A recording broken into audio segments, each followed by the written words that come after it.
The new FNF classified mod just dropped, and in this video, I want to go ahead and give you the backstory of each of the characters that they brought into this mod, and I also want to tell you how the idea of this mod came to be. Because what a lot of people don't know is that this mod is actually based on a 4chan theory of the video game Super Mario 64, which claims that every copy of Mario 64 is personalized. Now, while some people think that this is ridiculous, a lot of people actually believe this theory is true because it explains the many different experiences and occurrences that people have with Super Mario 64. People claim that the game changes and adapts to the players in different ways to adhere to their desired playstyle and skill.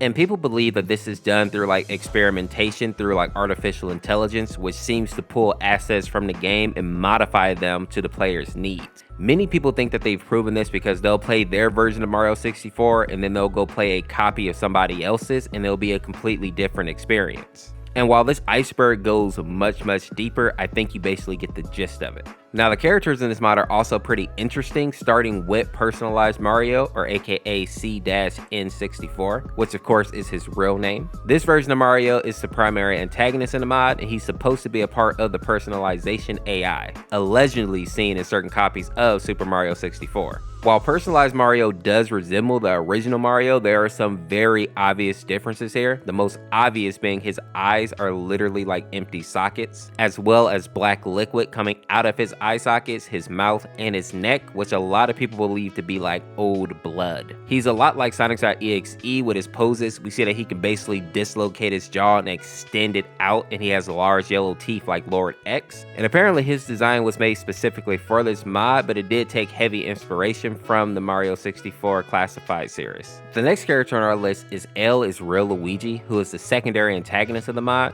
Now, many people probably don't remember this character because he comes from a old L is Real theory. And this theory basically stated that Luigi was actually supposed to be in Super Mario 64. Now, funny enough, the reason that people believe this theory is because there is some blurry text on a statue that's like sitting in the middle of a fountain in Mario 64. And people basically zoomed in on this text and they thought that it read L is Real 2401. And once people actually saw this, they took that theory and ran with it, and it's become the most like important of all the Super Mario 64 mysteries ever. With up until fairly recently, countless people trying to uncover the mystery of Luigi's appearance in the game. Now, exactly 24 years and 1 month after the original release of Super Mario 64, the Nintendo Giga Leak occurred, and with it came several assets that confirmed that Luigi was actually meant to be in the game at some point. Now, some of you may actually look at the design of Luigi in the FNF mod and realize that he doesn't really look like himself, and that's because this isn't technically Luigi, but rather his drowned soul that's trapped inside this statue, and it seems that he's been cursed to just keep sinking into the depths of this water.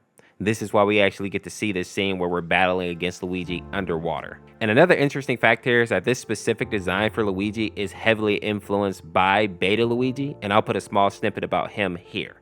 Now, the next character that we see in this mod is called the Wario Apparition, and he has some interesting theories surrounding him. The most common one is called the Consciousness Manifestation Theory, which is taken from 4chan, of course, and it reads that the Wario Apparition is formed from the player's self-conscious wishes and desires to see Wario in Super Mario 64. It claims that not all players can even explain the Wario Apparition's appearance and can suffer from symptoms akin to that of a stroke. Now, the theory also claims that the Wario Apparition may have powers beyond the game itself, and while this theory is the most popular, it's also a bit too crazy in my opinion. Some people actually believe that the Wario Apparition has the ability to read the player's thoughts and desires, and the reason that people have strokes when they see him is because Wario actually causes them. This all sounds a bit too far-fetched for me, even though it is true that some people have had strokes while playing the game, but that could literally be from anything. Maybe the person just ate too much bacon in his life. Still, it is a bit creepy to think about if it is actually real. Now, a theory that is much more reasonable for me is the unused boss theory, which states that the Wario Apparition can simply be the unfinished remains of a Wario boss fight planned for the basement of the castle. It would mark Wario's second appearance in the mainline Mario games and his second appearance as a boss fight in the series. And for me, that makes a lot more sense and is much more reasonable.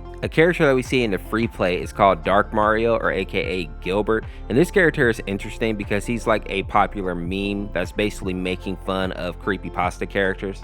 We see that he even has some of the creepypasta characteristics, being that he's like monochrome and he also has those photorealistic eyes. He also does that common thing where he actually stretches out his mouth, which we see with a lot of creepypasta characters. The next character we see in the mod is called M, and while there isn't a whole lot known about this character, he's basically like this glitchy entity that's in the game Super Mario 64, and his whole purpose is basically to remove Mario from the world.